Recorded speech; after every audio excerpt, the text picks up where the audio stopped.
వాళ్ళ అమ్మగారు ఉన్నారు. అజయ్ వాళ్ళ అమ్మగారు. ఒకసారి అడుగుదాం. అమ్మ అజయ్ ఎప్పుడు బయటికొచ్చేసారు ఇంట్లో నుండి? 7:30 అయ్యిందండి. 7:30 7:30 కింద మీకేం చెప్పి బయటికొచ్చారు?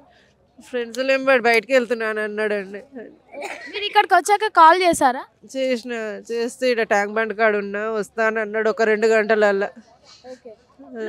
లోపలికెళ్తున్నా అని మీకేమన్నా ఇన్ఫర్మేషన్ చెప్పలేదండి. నాకు లోపలికి పోతున్నా అని చెప్పలేదు. ఓన్లీ చూస్తానికి వచ్చినా నేను ఇక్కడ అని అన్నాడు అంతే ఇక. అవన్నీ ఇక నేను ఏది అడగలేను. వస్తాడు కదా ఎప్పుడైనా అని అనుకున్నాను.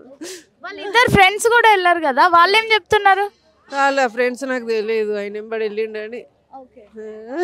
ఇప్పుడు మీకు పోలీసు వాళ్ళు ఏం చెప్తున్నారు మరి? ఇగో ఇంట్లో ఆడిపిస్తున్నాము, దోలు ఆడిపిస్తున్నాము అని చెప్తా ఉన్నారు సార్. పొద్దుటి నుంచి 2 గంటల నుంచి ఇక్కడనే వచ్చి కూర్చున్నాము.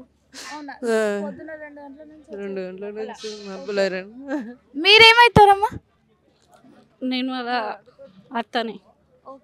మీరు అందరూ వచ్చి కూర్చున్నారా పొద్దునుంచి? ఇక్కడ చూస్తే మొత్తం వాళ్ళ కుటుంబ సభ్యులందరూ వచ్చి దాదాపు అర్ధరాత్రి 2 గంటల నుండి ఇక్కడే ఉన్నారు. వాళ్ళకి తెలిసిన విషయం ఏంటంటే జస్ట్ లోపలికి వెళ్ళాడు, కనిపించట్లేదు అని మాత్రమే తెలుసు. కానీ ఇప్పటికీ కూడా అజయ్ ఎక్కడున్నాడో తెలియకపోవడంతో వాళ్ళు ఆందోళనకు గురవుతున్నారు. ప్రతిసారి బోట్ వచ్చినప్పుడల్లా వాళ్ళు వెళ్ళి వచ్చాడేమో అని కంగారుగా వెళ్తున్నారు. కానీ పాపం వాళ్ళకి బాధాకరంగానే మళ్ళీ వెనక్కి వచ్చేస్తున్నారు.